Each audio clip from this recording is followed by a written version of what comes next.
الله الرحمن الرحيم. Ma'asyiral muslimin yang dimuliakan Allah Subhanahu wa taala. Alhamdulillah, di pagi hari ini kita bisa duduk kembali untuk bertalabul ilmi lewat media Jabal Uhud Al-Islami. Dan pembahasan di pagi hari ini kita akan menyingkap di balik laut mati yang konon terkubur jasad-jasad kaum Sodom. Apakah memang betul kaum Sodom yang dihancurkan Allah Azza wa Jal tertimbun di laut mati? Dan di mana letak laut mati itu? Ada yang mengatakan bahwa letak laut mati itu di perairan yang berbatasan dengan Yordania di sebelah timur dan Israel serta Palestina di sebelah barat. Bahkan laut itu sangat asin sekali dan berlumpur, sehingga tidak ada hewan-hewan yang sanggup bertahan lebih daripada 10 hari, kecuali mereka pasti mati. Makanya kemudian laut itu disebut laut mati, karena memang kadar asin yang luar biasa. Taib, tentu ketika kita bicara tentang laut mati atau Bahrul Mayyit, maka erat kaitan dengan kisah dari kaum Lut alaihi salatu wassalam. Dan Lut sendiri adalah seorang nabi. Dia anak daripada saudara Nabi Ibrahim alaihi salatu wassalam. Artinya Lut adalah keponakan daripada Ibrahim alaihi salatu wassalam. Adapun kaumnya sendiri adalah asal daripada Arab yang keturunannya sampai kepada Qahtan. Jadi Lut alaihi salatu wassalam diutus kepada kaum Arab dari turunan Qahtan. Ketika Ibrahim alaihi salatu wassalam hijrah dari Irak, karena tidak bisa berdakwah di negeri Kaldaniun, di negeri Babil tempatnya Namrud,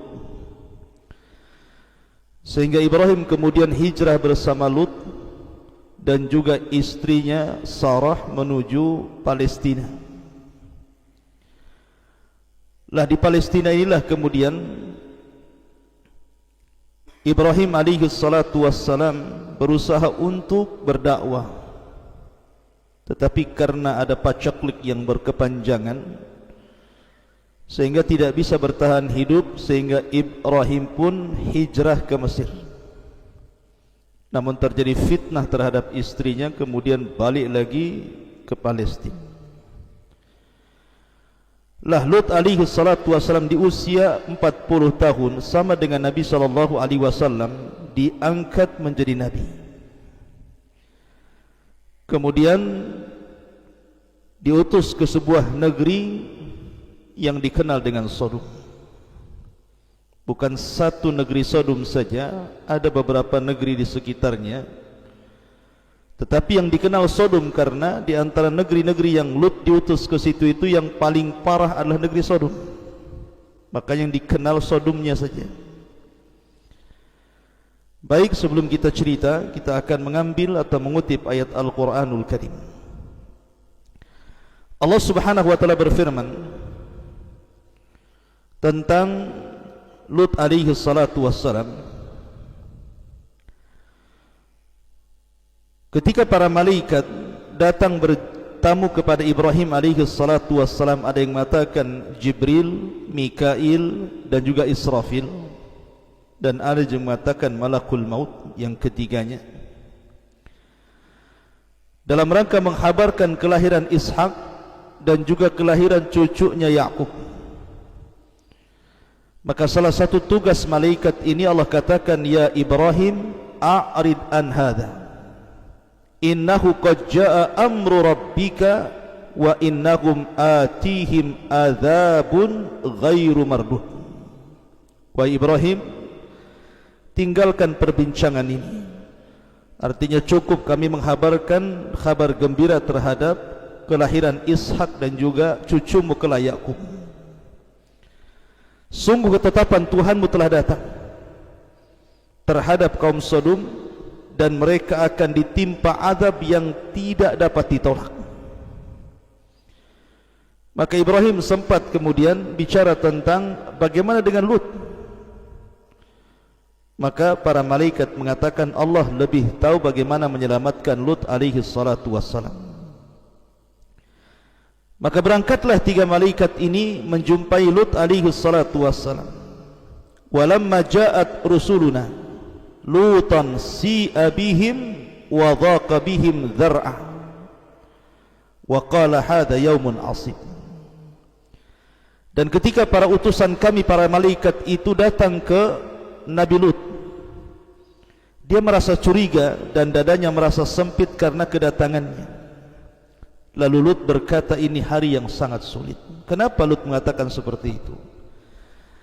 Karena Lut khawatir setiap tamu yang datang ke rumah Lut alaihi salatu wassalam akan diganggu oleh kaum Sodom.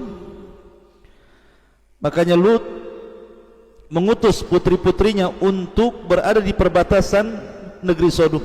Siapapun yang datang tamu menemui Lut disuruh untuk jangan menemuinya. Tetapi 3 malaikat yang menjelma manusia ini memang hendak datang ke Lut dan juga hendak mengazab kaumnya. Jadi mereka maksa berjumpa dengan Lut. Lah ketika ketemu itulah Lut merasa sesak dadanya. Makanya Allah katakan hadza yaumun asib.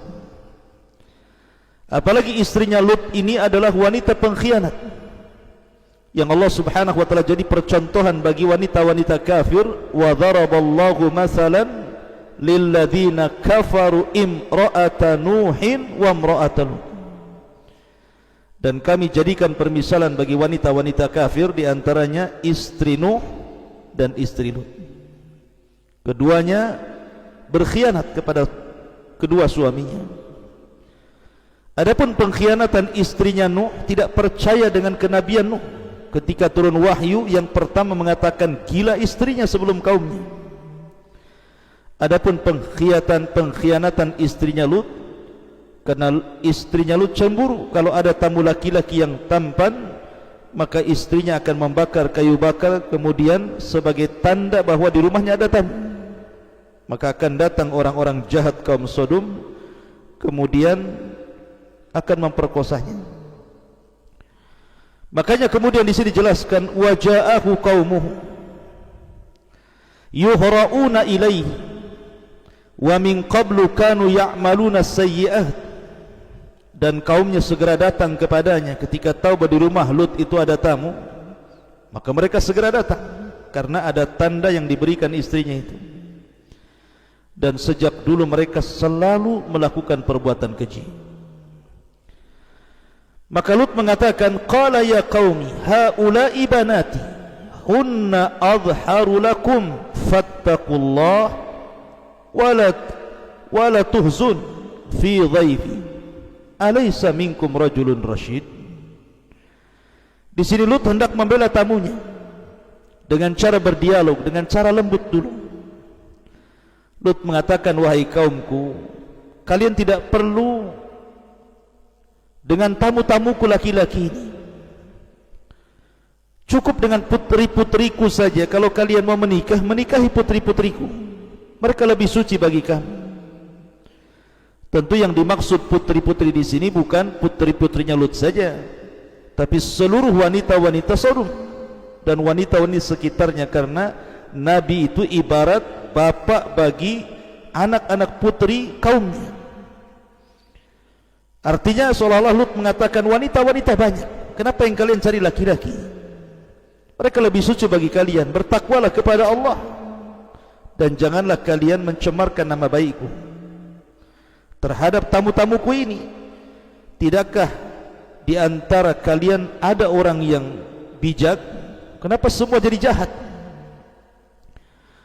Tapi mereka mengatakan, qalu laqad alimta ma lana fi banatika fi haqq wa innaka la ta'lamu ma nurid. Mereka malah menjawab, sesungguhnya engkau pasti tahu bahwa kami tidak mempunyai keinginan ataupun syahwat terhadap anak perempuan, dan engkau tahu, mengetahui apa yang sebenarnya kami kehendaki. Maka Lut kemudian berusaha melindungi tamunya dan mengatakan, qala law anna li bikum quwwatan aw awi ila ruknin syadid.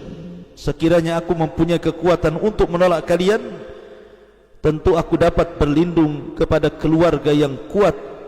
Tentu aku akan lakukan itu demi membela tamu-tamunya. Ma'asyiral muslimin yang dimuliakan Allah Subhanahu wa taala, tetapi mereka maksa sampai pintu itu didobrak. Tapi Lut berusaha mendorongnya untuk supaya mereka tidak masuk ke rumah Lut itu. Melihat percakapan Lut dengan kaumnya dan keras hatinya kaumnya kepada Lut untuk mengambil tamu-tamu itu, mereka tidak tahu bahwa tamu-tamu itu adalah para malaikat. Maka para malaikat mengatakan, ya Lut, inna rusulu rabbika. Wahai Lut, tenang saja, kami ini utusan Allah, utusan Rabb. Lan yasilu ilaika fa asri bi ahlika bi qit'in minal laili. Mereka tidak dapat mengganggu kamu, sebab itu pergilah ajak keluargamu pada akhir malam. Wala yaltafit minkum ahadun illa imra'atak. Syaratnya, jangan ada seorang pun di antara kamu ketika meninggalkan rumah ini menoleh ke belakang kecuali istrimu. Jadi maksudnya begini, Lut ini berusaha kemudian mempersiapkan diri karena malam hari itu harus pergi dari rumah itu bersama anak-anaknya dan juga istrinya diajak. Tetapi Lut hanya memberitahu kepada anak-anaknya, nanti kalau kita berangkat dari rumah ini jangan menoleh ke belakang. Lah kata-kata Lut ini tidak diberitahu kepada istrinya karena tahu istrinya kufur, tetapi tetap diajak. Kemudian innahu musibuha ma asabahu inna mau'idahumus subh alaysa subhu biqarib. Sungguh dia, maksudnya istrinya, akan ditimpa siksa yang juga menimpa mereka. Sesungguhnya saat terjadinya siksa itu mendekati waktu subuh. Bukankah subuh sudah dekat? Segera kau pergi. Maka Lut pun bergegas dengan anak-anak wanitanya dan juga istrinya berangkat. Allah mengatakan, falamma jaa amruna ja'alna 'aliyaha safilaha wa amtarna 'alaiha hijaratan min sijil mandud. Maka ketika keputusan kami datang, kami menjungkir balikkan negeri kaum Lut dan kami hujani mereka bertubi-tubi dengan batu dari tanah yang terbakar. Musawwamatan 'inda rabbik wa ma hiya minadh dhalimin biba'id. Yang diberi tanda oleh Tuhanmu dan siksaan itu tiadalah jauh bagi orang-orang yang zalim. Jadi ketika Lut alaihi salatu wassalam sudah meninggalkan rumahnya dan juga kaumnya bersama putrinya, tiba-tiba Jibril datang. Pertama azab yang diberikan kaum Lut adalah tiba-tiba Jibril kemudian merubah wujudnya, kemudian mengepas sayapnya satu kali sehingga orang-orang yang di sekitar Lut, orang-orang jahat itu, semua matanya keluar dari tempatnya. Dan ini hanya khusus orang-orang yang mengepung rumah Lut itu saja. Kemudian setelah itu dia menancapkan sayapnya, ditancapkannya dalam-dalam. Kemudian diangkatlah negeri Sodom dan negeri-negeri yang akhlaknya sama dengan Sodom ke langit. Kemudian mereka dihujani dengan batu meteor sehingga mereka mati sebelum mereka dihempaskan ke bumi. Kemudian setelah itu dibaliklah kota Sodom itu, kemudian dihempaskan ke bumi. Saking dahsyatnya akhirnya cekunglah bumi, dan jasad-jasad kaum Sodom dibalik itu kemudian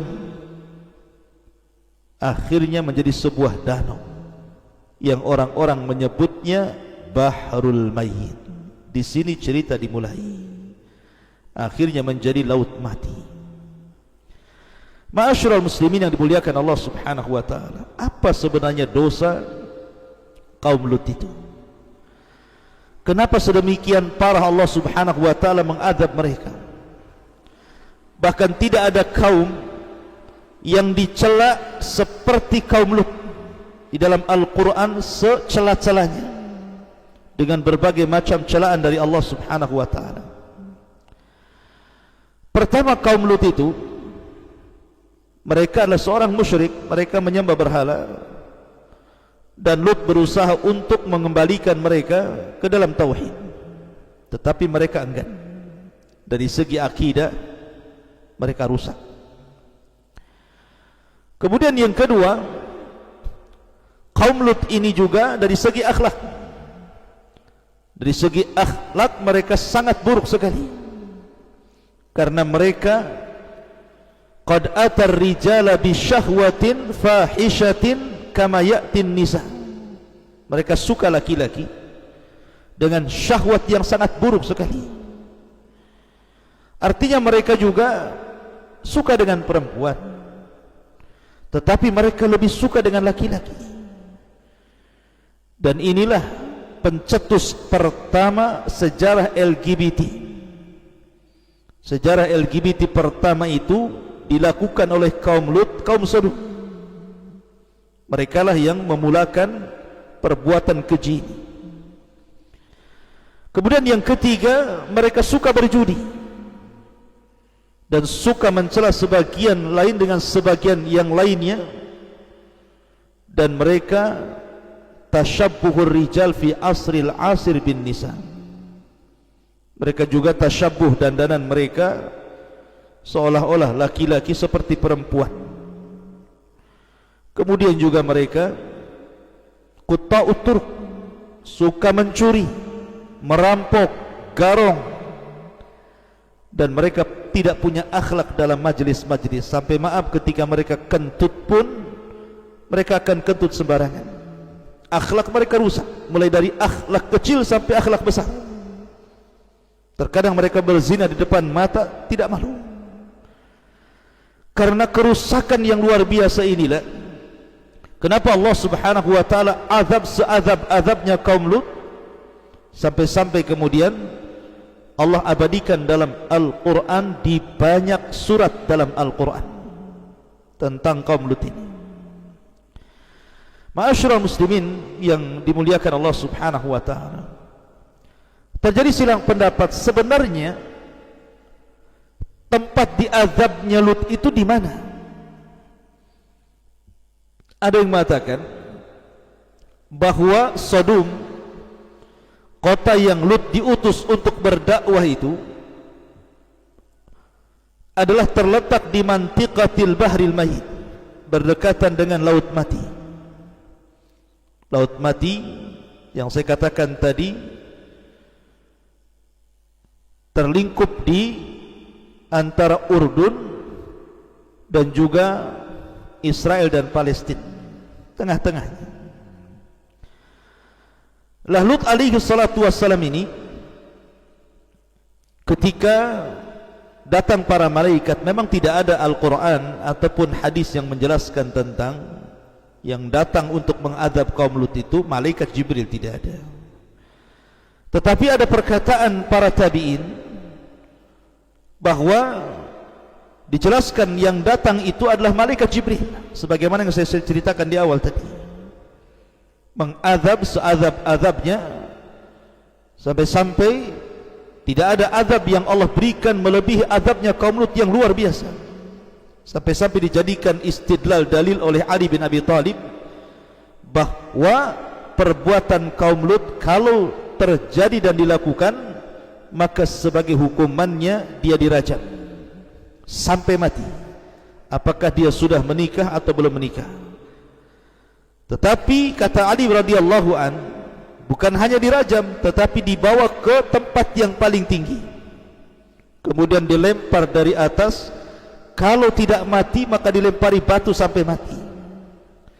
Sebegitulah Ali radhiyallahu an menghukumi orang-orang yang melakukan hukuman perbuatan kaum Lut, iyadzan billah. Ma'asyiral muslimin yang dimuliakan Allah Subhanahu wa taala. Tetapi apakah kemudian Laut Mati itu yang sekarang ma'ruf berada di perbatasan Yordania sebelah timur dan Israel dan Palestina sebelah baratnya, dan sangat asin dan berlumpur kaya mineral?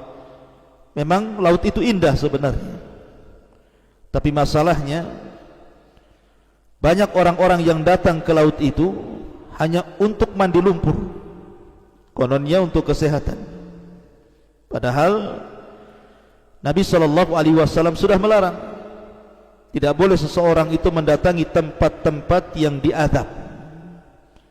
Nabi SAW bersabda, la tadkhulu ala haula'il mu'adzabin illa an takunu bakin.